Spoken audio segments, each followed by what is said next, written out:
श्याम 33 साल का एक साधारण आदमी एक छोटे से गांव में रहता था। उसकी जिंदगी में कोई खास रोमांच नहीं था, लेकिन वह हमेशा से अपने गांव के जंगलों की कहानियों से प्रभावित रहा। गांव में एक पुरानी कहानी थी, एक खूनी चुड़ैल की, जो रात के अंधेरे में जंगल के रास्तों पर भटकती थी।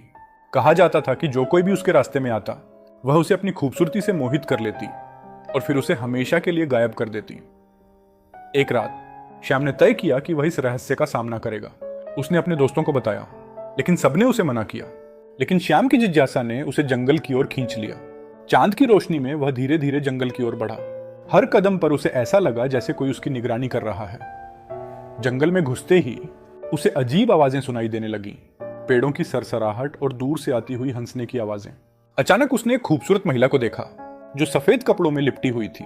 उसकी आंखें चमकदार थीं और उसके चेहरे पर एक रहस्यमय मुस्कान थी। श्याम को उसकी ओर खींचा गया। तुम यहाँ क्या कर रहे हो, श्याम? परदार उसने पूछा। उसकी आवाज मीठी थी, लेकिन उसमें एक डरावनी गहराई थी। श्याम ने हिम्मत जुटाई और कहा, मैं तुम्हारी सच्चाई जानना चाहता हूँ। उसने मुस्कुराते हुए कहा, बस क्या तुम तैयार हो अपनी जान जोखिम में डालने के लिए? परदार श्याम ने सिर हिलाया। तभी चुड़ैल ने अपनी खूबसूरत छवि को बदल दिया और एक डरावनी आकृति में बदल गई। श्याम ने भागने की कोशिश की, लेकिन जंगल ने उसे घेर लिया। उसकी हृदय की धड़कन तेज हो गई।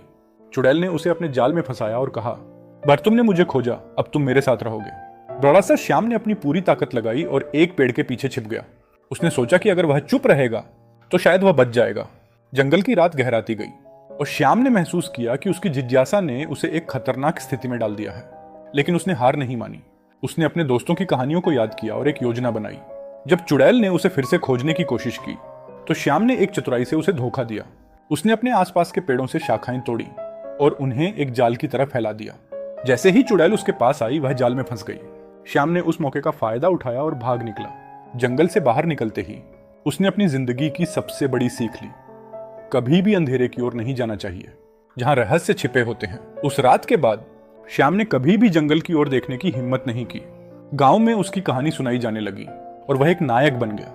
लेकिन वह जानता था कि असली नायक वह नहीं था, बल्कि उसकी जिज्ञासा ने उसे उस खूनी चुड़ैल के सामने ला खड़ा किया था।